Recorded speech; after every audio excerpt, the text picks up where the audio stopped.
हिचा फोन कसा लावला तू कुठे गेली बोल ना आई घरी आलो होय तू जेवली का आज बघतेस कोणाला बोलते हे अरे हे तिला कोण घेते बोल तू अगं तू सांग ग कधी भेटायची ती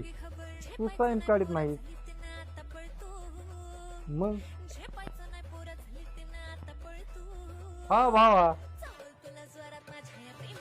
अरे तुला केलता काल फोन पण मी आंघोळ करीत होतो चालतंय तुला करतो फोन मी घरी आलोय आता हो कोणाचा फोन होता अरे कुठं कोणाचा होता मित्राचा फोन होता काय भेकऱ्या आणलंच ना का तो असं वाटायला लागलं कुठं तरी एखाद्या डोंगरावर जाऊन संन्यास घेऊन बसावं भेकऱ्या आणला हिने उद्यापासून आहे ना तुझा मोबाईल मीच सांभाळते कोणत्या मित्राचा आहे का कोणत्या सट्टीचा आहे ना बघतेच नाहीतर मग तुझा आहे ना टकलच करते